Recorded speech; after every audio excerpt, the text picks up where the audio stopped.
You're listening to Not So Live from Asteroid G. I'm Mike Finkelstein, presenting the best radio voice this side of nerd news. With me in the booth, as always, is... Your 2-week buddy, Mike. How you doing?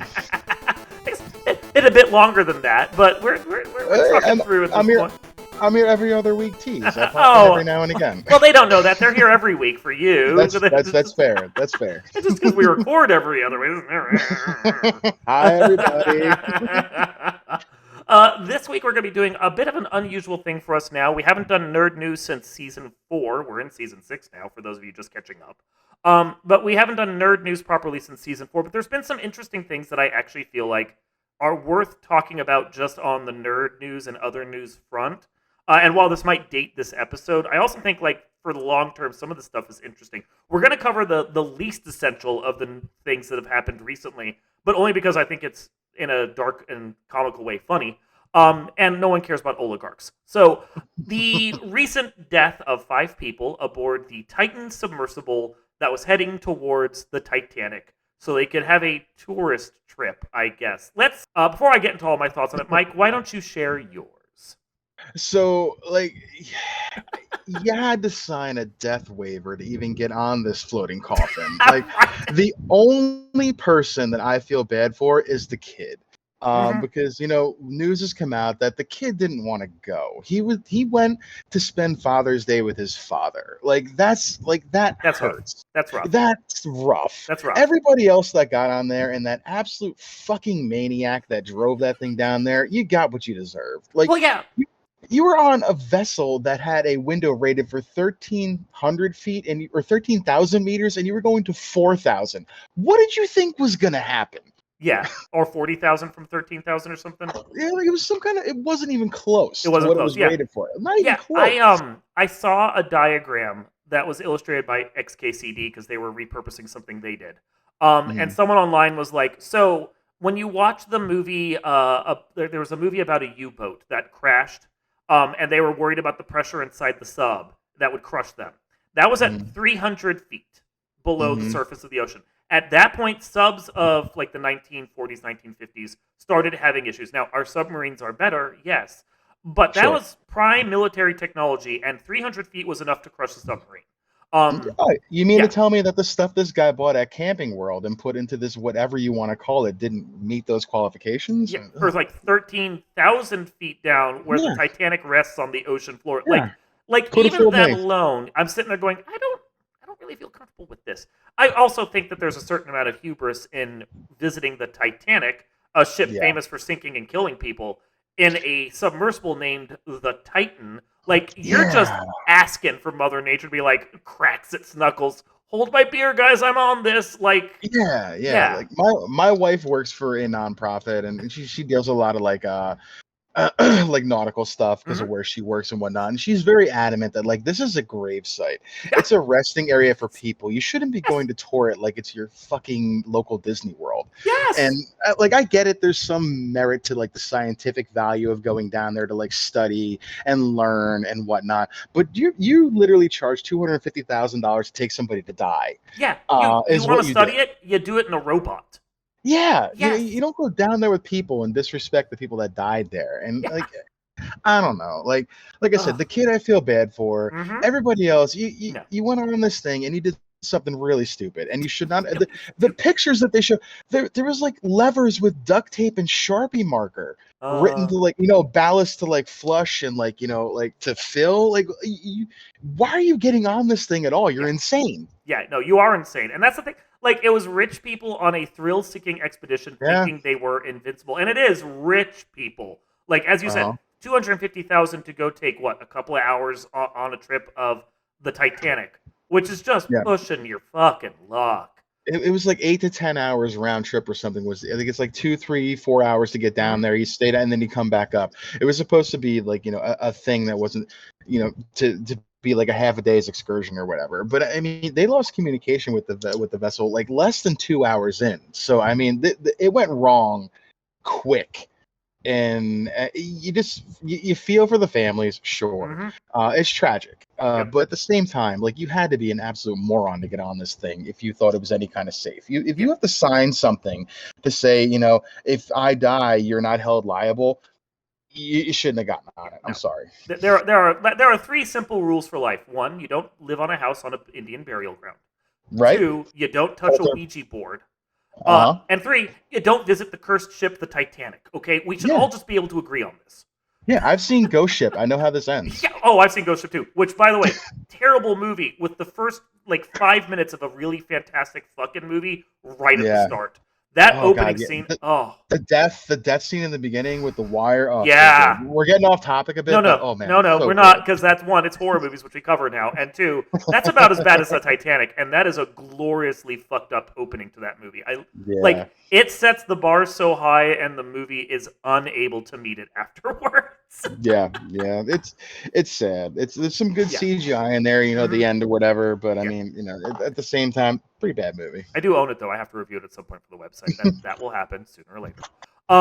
Speaking of Titanic failures, though, and this is the thing I actually want to discuss in detail a little more now: the writer's strike of America, which has been going Yeah. on now for like 7 weeks, has Yeah, I'd shows. say 6, 7 weeks. It's Yeah. been 7 weeks. Shows no sign of abating, and Hollywood is starting to have some serious issues. Now, they were worried that the writer's strike was also going to be joined by the director's strike and the actor's strike. There's no word Mm. on the actors yet, but the directors have come to a deal, which presumably means the studios were like, well, we can't do anything without the writers, but maybe we can hire scabs and at least have like people with vision get them through it, you know?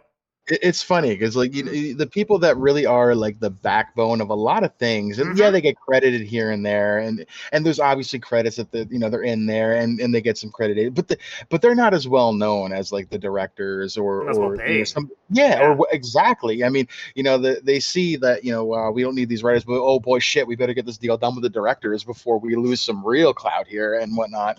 Like it's the little guy getting stepped on again. Just pay these people; Yeah. they deserve it. There are a couple of clauses that the writers do not want to bow on, and I don't think they should. And this is the sticking point. 1, they feel that writers in general should get residuals of 2% of the money made on production. And I'm sure that's gross, not net, because Right. writers aren't stupid and know that Hollywood will try and make everything they do look like a failure. Oh yeah. Oh god, Paperwork yeah. wise, everything loses money in Hollywood, even when it makes money. That's just how they do their Mhm. accounting. Um, Mhm. but the writers want 2% of residuals, which is fair when you consider that actors get residuals, directors get points on the scripts or the points on the movies.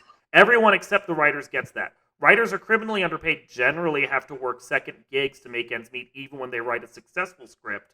Right. Very few of them can actually support themselves. So residuals is fair. And the other thing they want to do is get rid of what's called the mini rooms. Have you heard about this? I have not. Educate Okay. me a little bit Okay, here. yeah. I'm way in the know on this because I want to be a screenwriter at some point. So traditionally, you hear about shows having writers' rooms, which is, you get a bunch of writers in, and as the show is being produced, the writers are writing scripts, they're workshopping the scripts that are about to get filmed.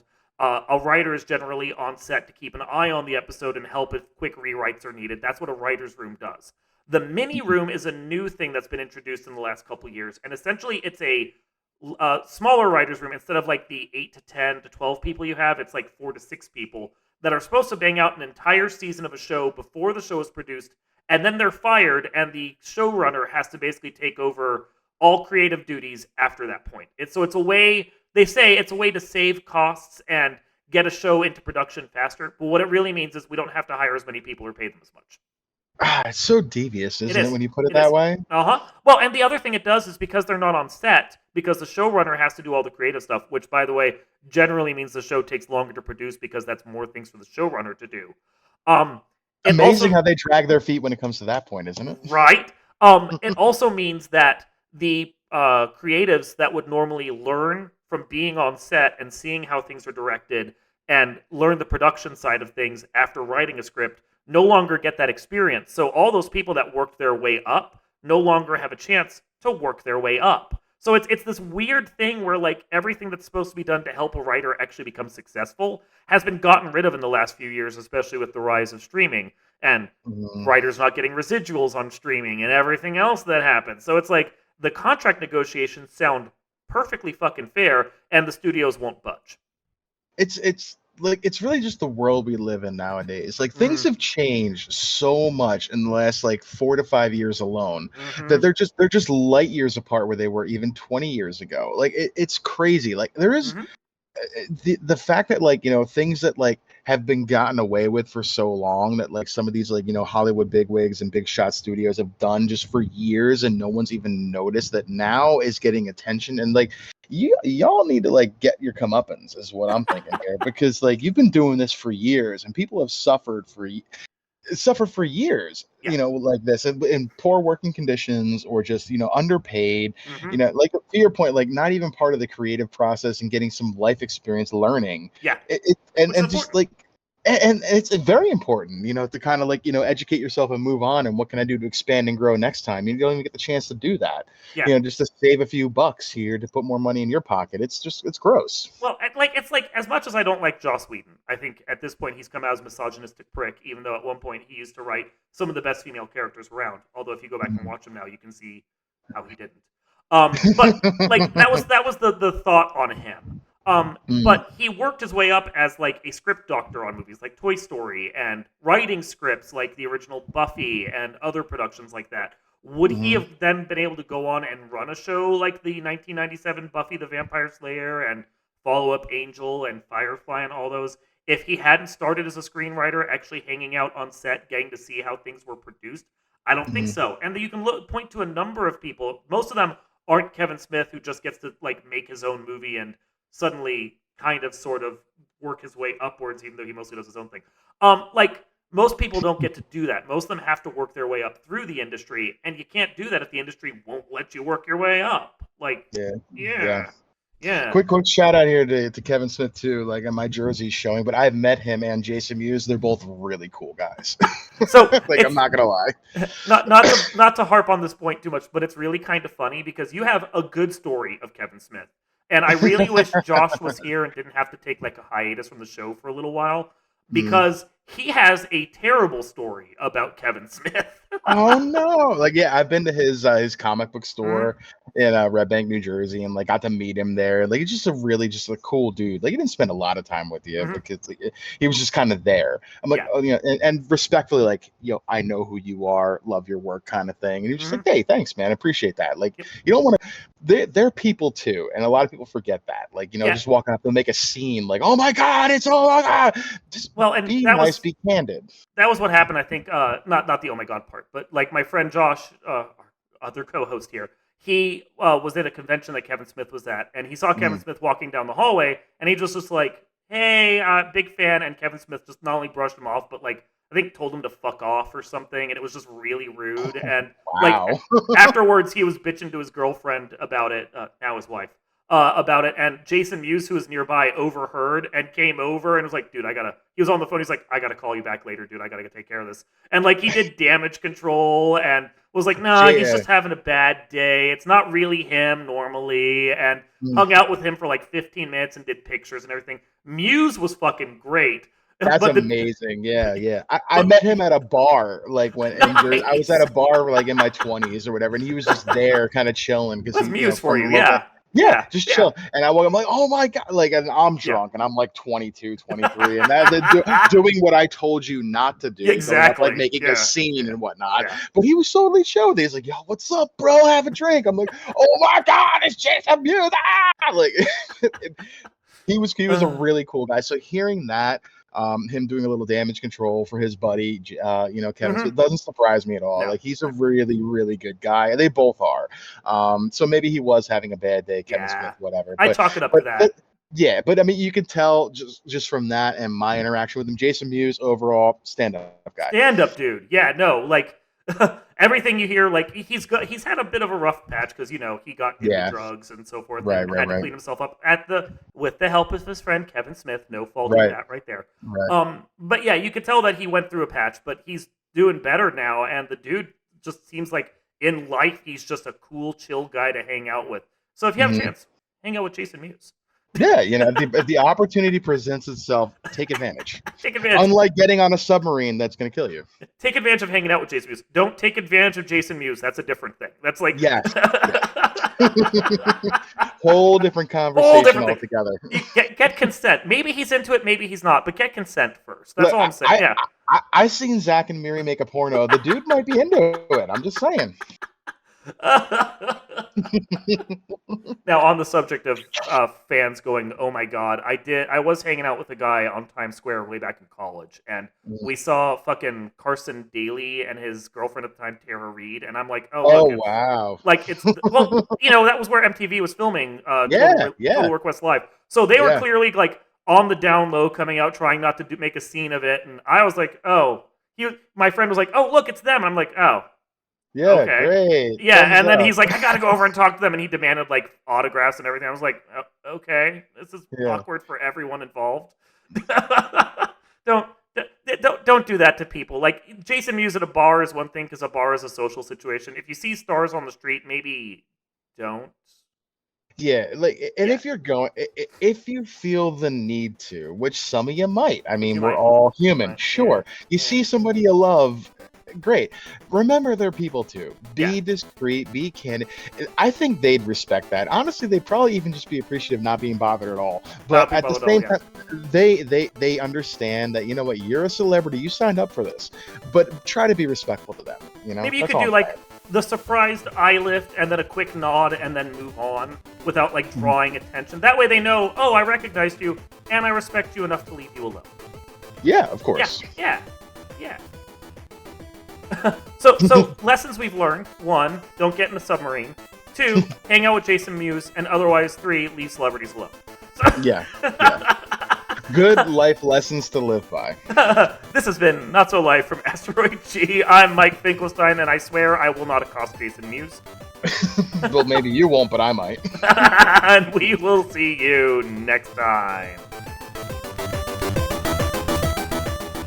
The stress that I faced at my other store is far less here, but I'm much more short-handed at this store, so I'm just so busy all the damn time. That's gross. But I'm getting there, and we're hiring slowly. It's just nobody wants to work retail, man, and who can blame them in this day and age? Well, yeah, no, and I think that's actually taps into something that we've said on the show before, which is if you can get a job that pays better, why go work at a shit job somewhere else that refuses to pay you well? Like all the people that are around being like, well, we can't hire anyone to work as a waiter or a waitress.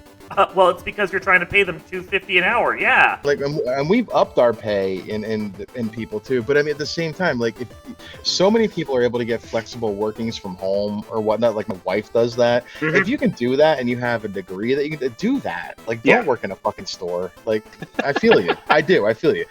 But like, it's the kids these days that don't like give a shit that kill me. You say that, but all I can think of is Principal Skinner. No, it's the kids that are wrong. Or that, that scene from The Breakfast Club, like, no, these kids, they failed me. He's like, he's like, that's the thought that keeps me up at night. That one day these kids are gonna take care of me, and the janitor's like, I wouldn't count on it. Like, I feel that now.